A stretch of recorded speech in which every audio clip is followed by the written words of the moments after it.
Hello students, कैसे हैं आप सभी। आज हम पढ़ने वाले हैं इकोलॉजी का ऑर्गेनिजम्स एंड पॉपुलेशंस चैप्टर। अगर आप मिनटों में हमारे साथ ये चैप्टर रिवाइज करना चाहते हैं तो ये वीडियो देख सकते हैं, लेकिन अगर नोट से पढ़ना चाहते हैं तो आपको हमारे टेलीग्राम चैनल और हमारी ऑफिशियल वेबसाइट दोनों जगह पर ये PDF डाउनलोड करने को मिल जाएगा। इसके अलावा अगर आपको कोई डाउट है तो आप हमारे इंस्टाग्राम पर भी हमारे साथ जुड़े रह सकते हैं, और अगर पहली बार हमारे चैनल पर आए हैं तो सब्सक्राइब करना मत भूलिए। चलिए अपने चैप्टर की तरफ बढ़ते हैं। इकोलॉजी में हम यही पढ़ते हैं कि एक ऑर्गेनिज्म का अपने आसपास के दूसरे ऑर्गेनिजम्स के साथ और अपनी सराउंडिंग्स की नॉन लिविंग थिंग्स के साथ, एबायोटिक थिंग्स के साथ क्या क्या रिलेशन है, क्या क्या इंटरेक्शन है। और सिंगल ऑर्गेनिज्म, फिर ऑर्गेनिज्म का ग्रुप यानी पॉपुलेशन, पॉपुलेशंस का ग्रुप यानी बायोटिक कम्युनिटी, और फिर बहुत सी कम्युनिटी से बना हुआ बायोम। कई लेवल्स पे हम इकोलॉजी पढ़ सकते हैं। तो फिजियोलॉजिकल इकोलॉजी का मतलब है कि ऑर्गेनिज्म की अपनी बॉडी में क्या हो रहा है, किन किन एडेप्टेशंस की मदद से ये सर्वाइव कर रहा है, रिप्रोड्यूस कर रहा है, ये हम फिजियोलॉजिकल इकोलॉजी में पढ़ेंगे।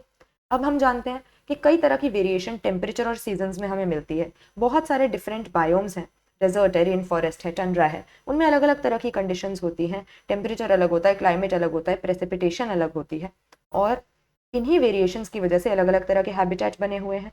लेकिन सभी हैबिटेट्स में किसी ना किसी तरह की लाइफ ज़रूर एग्जिस्ट करती है, ज़रूर थ्राइव करती है। तो किसी भी ऑर्गेनिज्म को अपनी एनवायरनमेंट में एबायोटिक फैक्टर्स के साथ, एबायोटिक कंपोनेंट्स के साथ इंटरैक्ट करना ही पड़ता है, जिसमें मेनली 3-4 चीज़ें आ जाती हैं: वाटर, लाइट, टेम्परेचर और सॉइल, जिनके बारे में हम बारी बारी से पढ़ेंगे। और इसके अलावा अपने आसपास जो दूसरे ऑर्गेनिज्म है, चाहे वो कोई पैथोजन हो, कोई पैरासाइट हो, प्रेडेटर हो, या अपने साथ कॉम्पिटिशन करने वाला कॉम्पिटिटर हो, इन सभी के साथ इंटरैक्शन करना होता है। यहाँ पर इस ग्राफ में दिखाया गया है कि किस तरीके से प्रेसिपिटेशन के बेसिस पे डिफरेंट टाइप के बायोम्स जो हैं, डिफरेंट टाइप के हैबिटेट्स हैं, उनका डिस्ट्रीब्यूशन हो रखा है। और यहाँ पर इमेजेस हमें दिखा रखी हैं अलग अलग तरह के बायोम्स की। चलिए एबायोटिक फैक्टर्स किस तरह से ऑर्गेनिजम्स को अफेक्ट करते हैं इसकी बात करते हैं।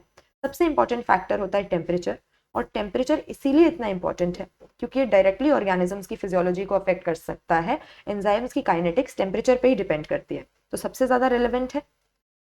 सीजनली तो टेम्परेचर वेरी करता ही है, और वैसे ज्योग्राफिकली भी वेरी करता है। जैसे जैसे इक्वेटर से पोल्स की तरफ जाएंगे या ऑल्टीट्यूड बढ़ेगा, प्लेन से माउंटेन्स की तरफ जाएंगे, तो टेम्परेचर भी डिक्रीज होता है। तो हमें टेम्परेचर की रेंज मिलती है। पोलर एरियाज में तो 0 से भी नीचे चला जाता है, सब जीरो लेवल से। और ट्रॉपिकल डेजर्ट्स में 50 डिग्री सेल्सियस से भी ऊपर का टेम्परेचर गर्मी के टाइम पे हो जाता है। थर्मल स्प्रिंग्स हैं, डीप सी हाइड्रोथर्मल वेंट्स हैं, यहाँ पे तो और एक्सट्रीम कंडीशन है, 100 डिग्री से ऊपर टेम्परेचर चला जाता है।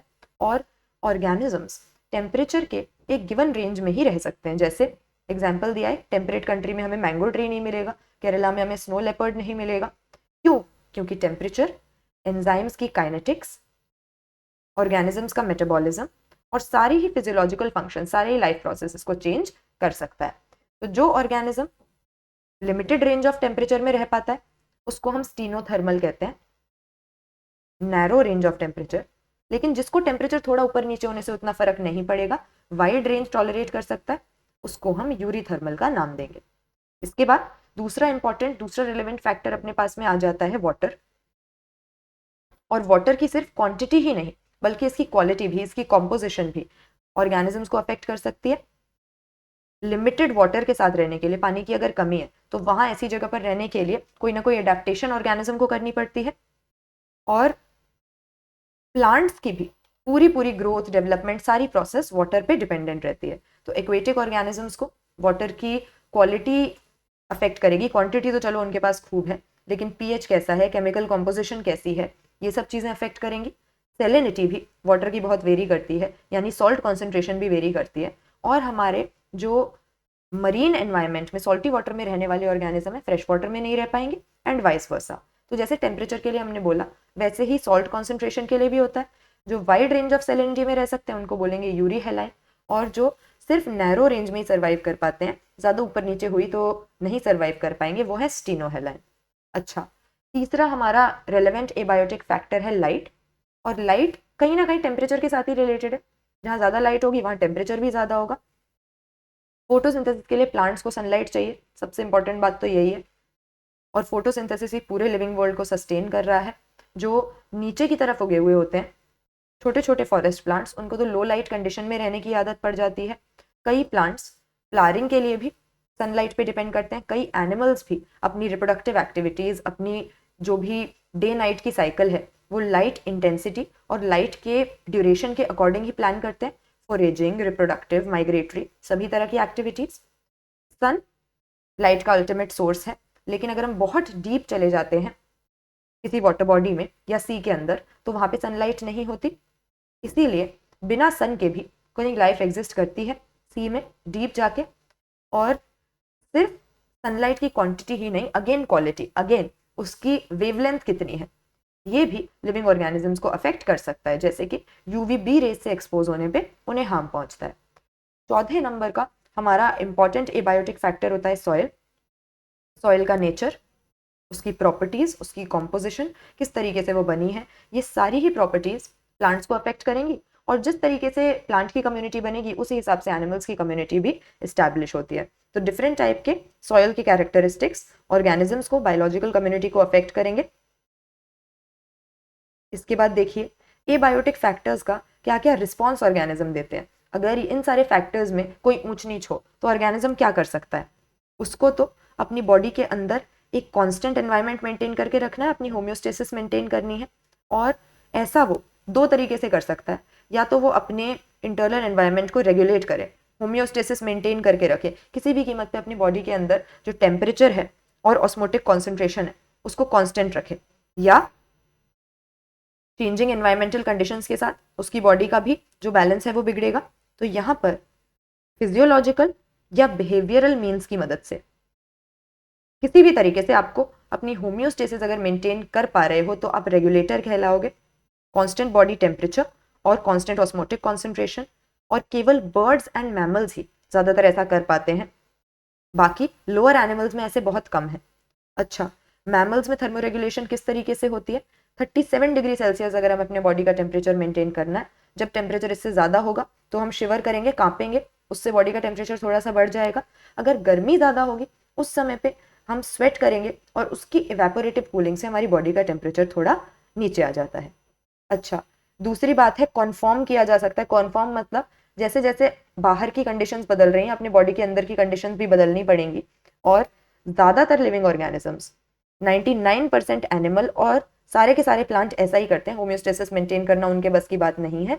इसीलिए उनकी बॉडी का टेम्परेचर, ऑस्मोटिक कॉन्सेंट्रेशन, सारी चीज़ें एक्सटर्नल एनवायरनमेंट के हिसाब से ही बदलती हैं।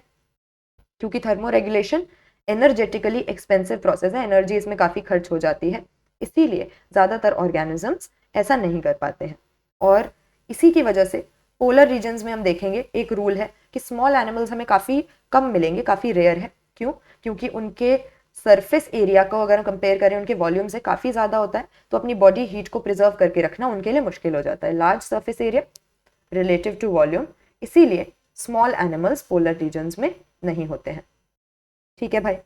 इसके बाद एक और काम किया जा सकता है। अगर तुम रेगुलेट भी नहीं कर पा रहे हो लेकिन कॉन्फॉर्म भी नहीं कर सकते बिल्कुल, अगर बॉडी के एनवायरनमेंट एक्सटर्नल एनवायरनमेंट के हिसाब से चेंज होगा तो सर्वाइवल कैसे पॉसिबल है। ऐसे में दो और काम हो सकते हैं, या तो माइग्रेट कर जाओ, यानी जहाँ पर कंडीशन खराब है उस जगह को छोड़ के किसी दूसरी जगह पहुंच जाओ। जैसे कि कई सारे बर्ड्स, कई सारे एनिमल्स माइग्रेशन करते हैं, कुछ समय के लिए एस्केप कर देते हैं अनफेवरेबल कंडीशन से, टेम्परेरीली एक हॉस्पिटेबल एरिया में चले जाते हैं। जैसे कि भरतपुर बर्ड सेंचुरी में, केवलादेव नेशनल पार्क में साइबेरिया से क्रेन आते हैं ठंड के समय पे। या एक और काम किया जा सकता है कि तुम थोड़ी देर के लिए बिल्कुल इनएक्टिव हो जाओ, एक तरीके से अंडरग्राउंड हो जाओ, सस्पेंड कर दो, तो एक इनएक्टिव स्टेट में अगर चले जाओ जब तक दोबारा कंडीशन फेवरेबल नहीं हो जाती, तब भी सर्वाइवल पॉसिबल है। तो बैक्टीरिया में, फंजाई में, लोअर प्लांट्स में स्पोर फॉर्मेशन की मदद से ऐसा किया जा सकता है, स्पोर्स की फॉर्मेशन होती है। हायर प्लांट्स में सीड्स जैसे रिप्रोडक्टिव स्ट्रक्चर्स यही काम कर रहे हैं। और एनिमल्स में भी ये हमें याद रखना है, सस्पेंड करने के जो एग्जांपल्स हैं, एस्केप इन टाइम, जैसे पोलर बेयर हाइबरनेशन करता है, स्नेल्स और फिशेस एस्टिवेशन करते हैं गर्मियों में, गर्मी से बचने के लिए। और जू प्लैंक्टन के केस में डायपॉज सस्पेंडेड डेवलपमेंट की या इनएक्टिविटी की इस स्टेज को कहते हैं। अच्छा, अपने एनवायरनमेंट में सर्वाइव करने के लिए, एडजस्ट करने के लिए जो भी कोई ऑर्गेनिज्म करेगा, चाहे वो मॉर्फोलॉजिकल हो, फिजियोलॉजिकल हो, बिहेवियरल हो, कैसा भी चेंज हो, वो एडेप्टेशन कहलाएगा। तीनों तरह के चेंजेस एडेप्टेशन कहलाएंगे जो सर्वाइव करने के लिए या रिप्रोड्यूस करने के लिए हेल्प करते हैं। इसके बाद कैंगरू रैट का एग्जाम्पल एडेप्टेशन में सबसे पहले दिया जाता है। बिना पानी के रहने के लिए इसने खुद को अडेप्ट कर लिया है, अपनी बॉडी के ही इंटरनल फैट की ऑक्सीडेशन करके ये वाटर ऑब्टेन कर लेता है एज अ बाय प्रोडक्ट, और ऑलमोस्ट सॉलिड यूरिन ये एक्सक्रीट करता है, बिल्कुल कॉन्सेंट्रेटेड यूरिन है, ताकि जितना पानी बॉडी में है उसका भी लॉस ना हो। उसी तरह से डेजर्ट प्लांट्स की एडेप्टेशन अगर देखोगे तो लीफ के ऊपर थिक क्यूटिकल होता है वाटर लॉस को प्रिवेंट करने के लिए। स्टोमेटा डीप पिट्स में होते हैं, संकन होते हैं, कैम पाथवे के थ्रू ये काम करते हैं, जिससे इनके स्टोमेटा दिन में बंद रहते हैं। और ओपनशिया जैसे डेजर्ट प्लांट्स ने तो अपनी लीव्स को ही रिड्यूस कर रखा है ताकि ट्रांसपिरेशन की टेंशन ही ना रहे। उसी तरह से अगर हम बहुत ठंड में रहने वाले मैमल्स की बात करें, एलेंस रूल के हिसाब से इनके छोटे छोटे कान होते हैं, लिम्स भी छोटे होते हैं, ज़्यादा लंबे होंगे तो उसमें से हीट का लॉस होगा, सरफेस एरिया बढ़ेगा। और सील जैसे एक्वेटिक एनिमल्स जो बहुत ठंडे पानी में रहते हैं, उनके स्किन के नीचे ब्लबर नाम का फैट का एक लेयर रहता है जो बॉडी हीट को कंजर्व करके रखेगा, इंसुलेटर का काम करेगा। अच्छा, फिजियोलॉजिकल और बायोकेमिकल एडेप्टेशंस में भी आप देखो, आर्कीबैक्टीरिया बहुत ज़्यादा गर्मी में डीप सी हाइड्रोथर्मल वेंट्स में सर्वाइव कर पाते हैं। फिशेस भी बहुत ज़्यादा हाई प्रेशर में रह पाते हैं, ग्रेट डेप्थ पे प्रेशर काफ़ी बढ़ जाता है, लेकिन ये एनिमल सर्वाइव करते हैं। हाई ऑल्टीट्यूड पे अगर हम जाएं जहाँ ऑक्सीजन का प्रेशर कम है, तो वहाँ पे पहले तो हमें ऑल्टीट्यूड सिकनेस होती है, जिसमें नोशिया, हार्ट पैल्पिटेशन, फटीग ये सब होगा, लेकिन फाइनली थोड़े दिनों में हम उस सिचुएशन में अडेप्ट कर लेंगे, आरबीसीज का काउंट बढ़ जाएगा और ब्रीदिंग रेट हमारा इंक्रीज हो जाएगा, हीमोग्लोबिन की बाइंडिंग कैपेसिटी भी चेंज हो जाएगी, जिसकी वजह से हम लो ऑक्सीजन में भी सर्वाइव कर पाएंगे। बिहेवियरल एडेप्टेशन में अपने पास एग्जाम्पल आ जाता है डेजर्ट लेजर्ड का, जो कि गर्मी हो जाती है तो छाँव में चली जाएगी, और अगर उसकी बॉडी ठंडी हो गई है तो आके थोड़ी धूप सेक लेती है। उसी तरीके से कुछ एनिमल्स सॉइल में नीचे बरो करके गर्मी से बच जाते हैं। पॉपुलेशन की अगर बात करें, पॉपुलेशन क्या है, अभी तक तो हम ऑर्गेनिज्म के लेवल की बात कर रहे थे कि एक ऑर्गेनिज्म सर्वाइव करने के लिए, खुद को बचाने के लिए क्या कर सकता है, लेकिन पॉपुलेशन में एक ही स्पीशीज के कई ऑर्गेनिज्म साथ में मिलके रहते हैं। यही देखो यहाँ पे बोला हुआ है, ग्रुप ऑफ इंडिविजुअल जो गिवन ज्योग्राफिकल एरिया में रहते हैं, एक ही हैबिटेट में, सिमिलर रिसोर्सेज उनको चाहिए और आपस में इंटरब्रीड भी करते हैं। पॉपुलेशन इकोलॉजी अगर हम पढ़ें तो पॉपुलेशन के कई सारे ऐसे एट्रीब्यूट हैं जो इंडिविजुअल के पास नहीं होते। जैसे पॉपुलेशन में बर्थ रेट होगा, इंडिविजुअल का बर्थ हो सकता है लेकिन बर्थ रेट नहीं होता, पर कैपिटा वाली बात यहाँ पे नहीं होती। उसी तरीके से डेथ रेट भी होता है, डेथ रेट भी होता है, और सेक्स रेशियो भी होता है कि पॉपुलेशन में कितने लोग मेल और कितने फीमेल हैं। इस चीज को, सेक्स रेशियो को और एज डिस्ट्रीब्यूशन को एज पिरामिड नाम के एक टूल की मदद से हम पढ़ सकते हैं, जहाँ पर एक पिरामिड बना के पिरामिड के नीचे की तरफ, उसकी बेस की तरफ यंग लोगों को रख के, और जैसे जैसे ऊपर जाएंगे एज ग्रुप बढ़ता जाएगा, ऊपर की तरफ ओल्ड लोगों को रख के हम एज डिस्ट्रीब्यूशन देख सकते हैं। और इस तरीके से बीच में एक लाइन खींचते तो सेक्स रेशियो भी यहाँ पर ही हम देख लेंगे। तो ये ऐसा स्ट्रक्चर ऑब्टेन्ड है जब एज डिस्ट्रीब्यूशन हमने बना दिया और मेल्स और फीमेल्स का भी डिस्ट्रीब्यूशन इसमें हमें पता लग जाता है। तो देखो यहाँ पे भाई, ये हमारा जो एज पिरामिड है, यहाँ पे प्री रिप्रोडक्टिव इंडिविजुअल ज़्यादा है, यानी आने वाले टाइम में जब ये रिप्रोडक्टिव हो जाएंगे तो पॉपुलेशन एक्सपैंड करेगी।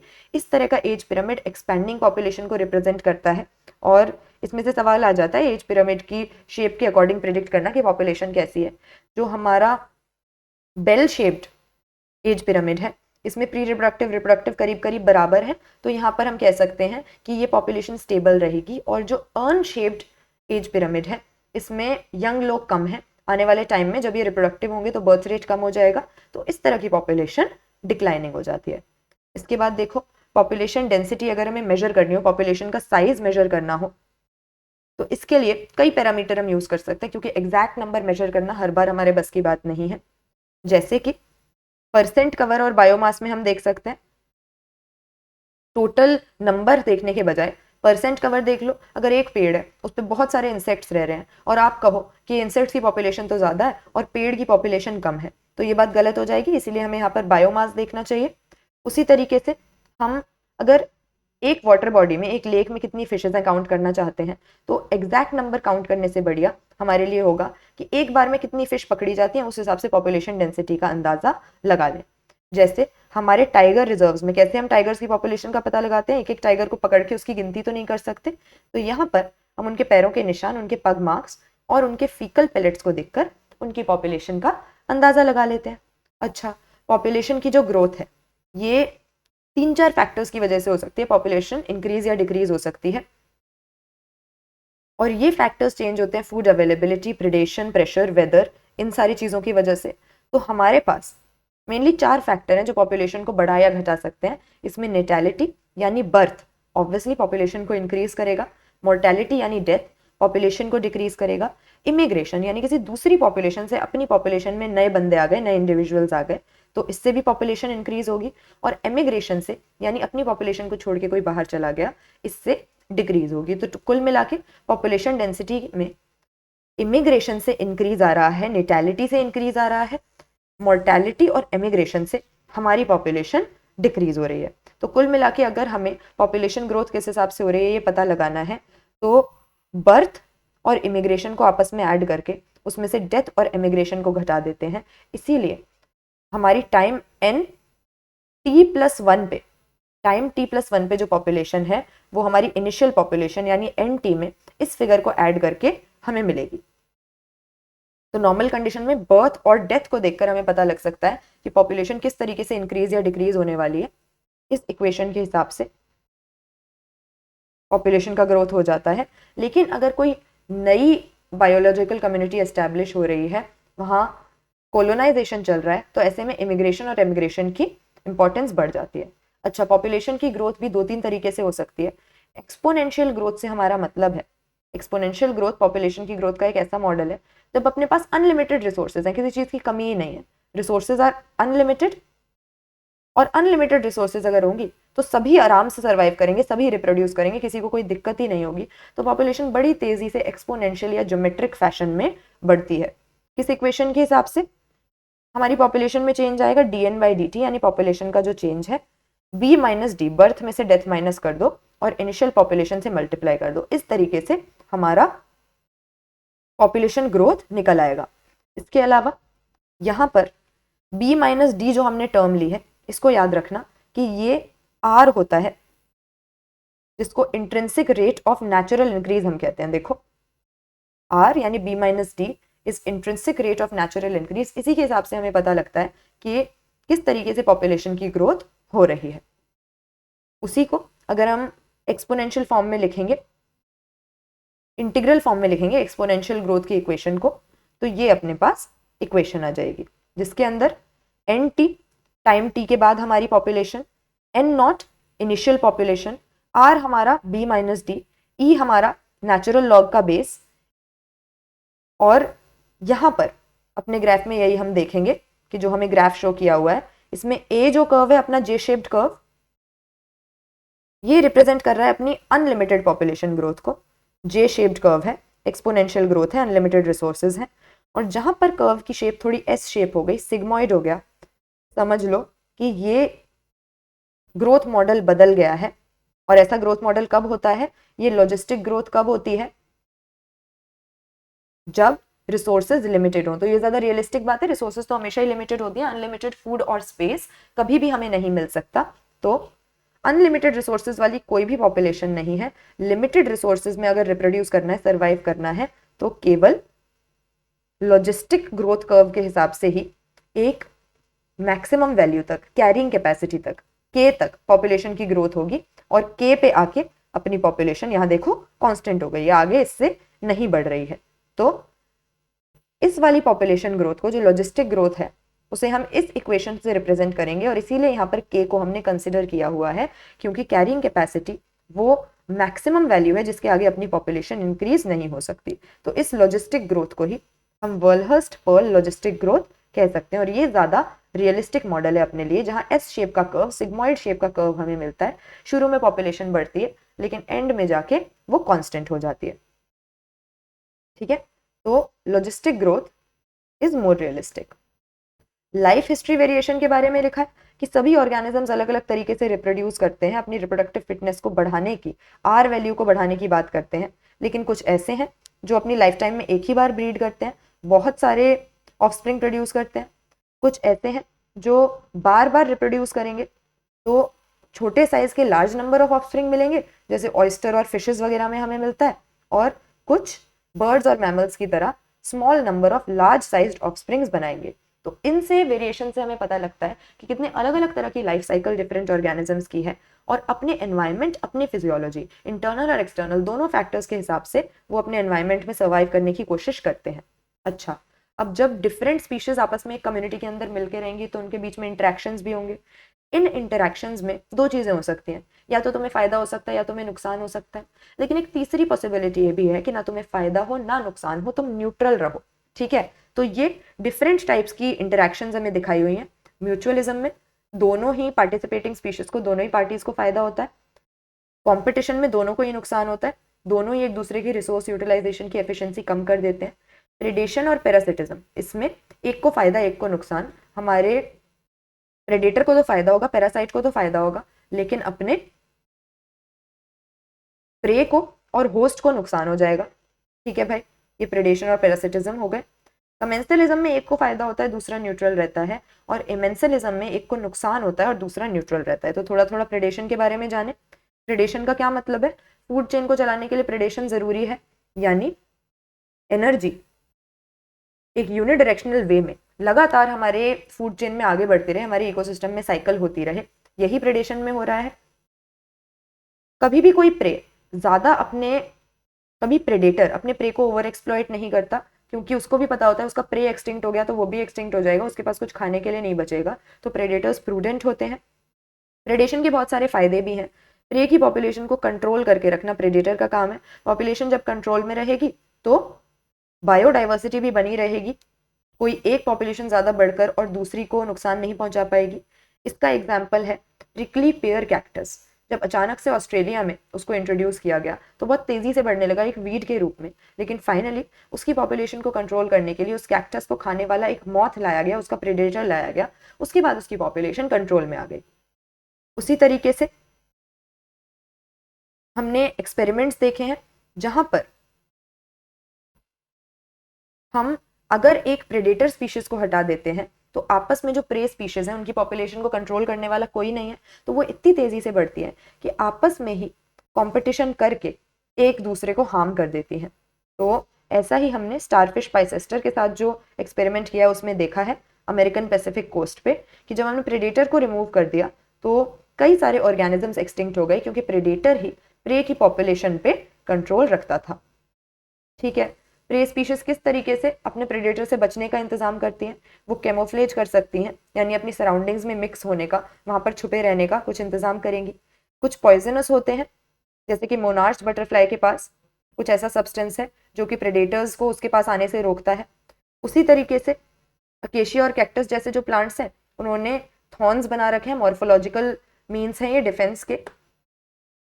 कुछ प्लांट्स ऐसे केमिकल्स भी प्रोड्यूस करते हैं जो प्लांट्स को उन्हें खाने से रोक देते हैं, जैसे कि हेलोट्रोपिस के पास बहुत ही हार्मफुल कार्डियक ग्लाइकोसाइड होते हैं, इसीलिए कैटल इसको नहीं खाती। और निकोटिन, कैफिन, क्विनाइन, स्ट्रिक्नाइन, ओपियम, इस तरह के कई सारे केमिकल्स प्लांट्स प्रोड्यूस करते हैं। अच्छा, दूसरे तरह की इंटरेक्शन अपने पास हो जाती है कॉम्पिटिशन, जिसमें दोनों को ही नुकसान हो रहा है क्योंकि दोनों को सेम चीज़ चाहिए और दोनों एक दूसरे से इसके लिए झगड़ रहे हैं।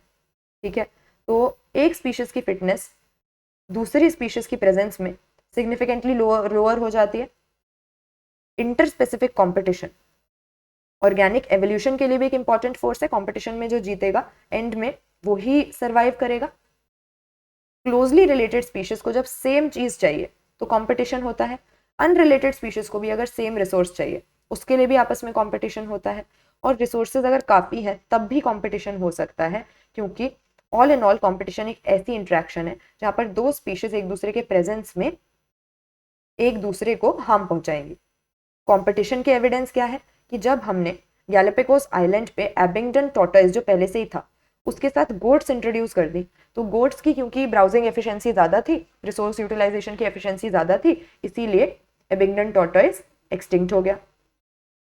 उसी तरीके से कॉम्पिटिटिव रिलीज का भी हमारे पास एक एग्जाम्पल है कि अगर हम कंपटीशन में कोई स्पीशीज जीत रही है, कॉम्पिटिटिवली सुपीरियर है, उसको किसी जगह से हटा देते हैं तो दूसरी स्पीशीज जो बेचारी उसकी वजह से दब गई थी उसकी ज्योग्राफिकल रेंज काफ़ी बढ़ जाती है, जो कि अपनी कॉम्पिटिटिवली सुपीरियर स्पीशीज की वजह से कम थी। ऐसा हमने बैलेनस और कैटामेलस इनके ऊपर, इन दोनों बार्निकल्स के ऊपर जो एक्सपेरिमेंट किया गया उसमें देखा। अच्छा, कंपटीशन के लिए गॉस ने एक कॉम्पिटिटिव एक्सक्लूजन प्रिंसिपल भी दिया है। इनके हिसाब से अगर दो स्पीशीज आपस में compete कर रही हैं तो इनडेफिनेटली कंपटीशन नहीं चल सकता, दोनों में से किसी एक की तो डेथ होगी, दोनों में से कोई एक हमेशा के लिए वाइप आउट हो जाएगा, जो जीतेगा केवल वही सर्वाइव करेगा। यही हमारा कॉम्पिटिटिव एक्सक्लूजन प्रिंसिपल कहता है, कैन नॉट को एग्जिस्ट, और अल्टीमेटली इंफीरियर वाली एलिमिनेट हो जाएगी। तो इन्होंने ऐसा कहा, लेकिन सभी लोग ऐसा नहीं मानते हैं, क्योंकि एलिमिनेट करने के बजाय, किसी एक को वाइप आउट करने के बजाय रिसोर्सेज को शेयर करना भी सीखा जा सकता है, रिसोर्स पार्टीशनिंग भी की जा सकती है। जैसे कि एक ही ट्री पर रहने वाले 5 अलग अलग स्पीशीज वार्बलर्स के आपस में एक दूसरे की जो फीडिंग हैबिट्स थे, फॉरेजिंग एक्टिविटीज थे, उनको इस तरीके से प्लान करते थे कि आपस में उनको कोई दिक्कत ना हो और कॉम्पिटिशन को वो अवॉइड कर पाए, तो को एग्जिस्ट भी किया जा सकता है। इसके बाद पैरासिटिज्म, हमारे पास एक ऐसा इंटरेक्शन है जहाँ पर पैरासाइट मजे करता है, फ्री में शेल्टर और फूड लेता है और होस्ट को नुकसान पहुंचता है। होस्ट और पैरासाइट का रिलेशनशिप आपस में बहुत क्लोज होता है, वो को-इवॉल्व करते हैं, एवोल्यूशन भी उनका आपस में जुड़ा हुआ होता है। पैरासाइट्स के पास कई सारी एडेप्टेशन है, सेंस ऑर्गन की उन्हें जरूरत नहीं है, एडिसिव ऑर्गन उनके पास होते हैं होस्ट के साथ चिपकने के लिए, डाइजेस्टिव सिस्टम उनके पास कम होता है, रिप्रोडक्टिव कैपेसिटी उनकी काफी हाई होती है। पैरासाइट की लाइफ साइकिल कई बार कॉम्प्लिकेटेड है, उसमें कई सारे इंटरमीडिएट होस्ट हमें मिल सकते हैं, जैसे लिवर फ्लूक के केस में और मलेरिया के पैरासाइट प्लाज्मोडियम के केस में हमें मिलता है। पैरासाइट 2 तरह के होते हैं, अगर अपने होस्ट के ऊपर चिपका हुआ है उसकी बॉडी पे तो हम इसको एक्टोपैरासाइट बोलेंगे, जैसे कस्क्यूटा प्लांट हो गया, और एंडोपैरासाइट वो है जो अपने होस्ट की बॉडी के अंदर एंटर कर जाता है, लिवर, किडनी, लंग्स, आरबीसी कहीं पर भी घुस गया। इसके बाद कुकू और क्रो का ब्रूड पैरासिटिज्म तो हम जानते ही हैं कि जो कुकू बर्ड है वो अपने एग्स होस्ट के नेस्ट में ले करती है ताकि एग्स को इंक्यूबेट करने का, एग्स का ख्याल रखने का काम उसको ना करना पड़े, और कुकू एंड क्रो इसके एग्जाम्पल है। इसके बाद हमारे पास 2-3 और इंटरेक्शंस बची। कमेंसलिज्म मतलब जिसमें एक को फायदा हो रहा है लेकिन दूसरे को कोई नुकसान नहीं है, जैसे कि अगर एक ऑर्किड एक दूसरे पेड़ पे उगा हुआ है, उसके ऊपर लटका हुआ है, तो दूसरे पेड़ को भी कोई नुकसान नहीं है और ऑर्किड को भी सपोर्ट मिल रहा है, मॉइस्चर मिल रहा है। बार्निकल्स वेल के ऊपर उग रहे हैं, वेल को इससे कोई नुकसान नहीं पहुंचता। कैटल इग्रेट जो कैटल की पीठ पे बैठती है, इससे कैटल को कोई नुकसान नहीं पहुंचता, लेकिन कैटल इग्रेट बर्ड को इंसेक्ट्स मिल जाते हैं। और सी एनेमनी और क्लाउन फिश का रिश्ता भी कुछ ऐसा ही है। इसके अलावा म्यूचुअलिस्टिक रिलेशनशिप का मतलब है जिसमें दोनों को ही बेनिफिट हो रहा हो, दोनों ही बेनिफिट डिराइव कर रहे हो, जैसे कि लाइकन के केस में हम एल्गी और फंजाई के बीच में ऐसा रिलेशनशिप देखते हैं। माइकोराइजा के केस में हम देखते हैं कि फंजाई ने हायर प्लांट की रूट्स के साथ एसोसिएशन बनाई हुई है, दोनों को ही बेनिफिट हो रहा है। उसी तरीके से पॉलिनेशन और सीड डिस्पर्सल करके भी एनिमल्स प्लांट्स को फायदा देते हैं, दोनों का आपस में रिलेशनशिप बना है, जैसे फिग ट्री और वास्प का। फिग ट्री और अपने पॉलिनेटर वास्प, इन दोनों का म्यूचुअलिस्टिक रिलेशनशिप है। ये वास्प पॉलिनेशन करता है, पॉलिनेशन करेगा और बदले में इसको अंडे देने के लिए, ओविपोजिशन के लिए एग लेइंग साइट मिल जाएगी। उसी तरीके से ऑर्किड्स भी अपने पॉलिनेटर इंसेक्ट को अट्रैक्ट करने के लिए बहुत सारे फ्लोरल पैटर्न शो करते हैं। ऑफरिस में सेक्सुअल डिसीट का एग्जाम्पल हमारे पास में है। ये एक ऑर्किड प्लांट है जिसका फूल फीमेल बी जैसा लगता है, ताकि जो बी इसको पॉलिनेट करता है वो इसके पास आता है, इसको फीमेल बी समझ के सूडो कॉपुलेशन की वजह से पोलन ग्रेन्स उसके शरीर पे चिपक जाते हैं, और जब वो किसी और फ्लावर के पास जाता है तो वहां पर पॉलिनेशन अकम्प्लिश हो जाती है। तो यही फिग ट्रीज का उनके पॉलिनेटर के साथ क्लोज रिलेशनशिप दिखाया हुआ है। और इसी के साथ ऑर्गेनिज्म एंड पॉपुलेशन चैप्टर हमारा खत्म होता है। अगर इसी तरह से जल्दी जल्दी आप की नोट्स के साथ अपने चैप्टर्स को रिवाइज करना चाहते हैं, लास्ट मिनट रिविजन करना चाहते हैं, तो इसी चैनल के साथ जुड़े रहिए। Thank you.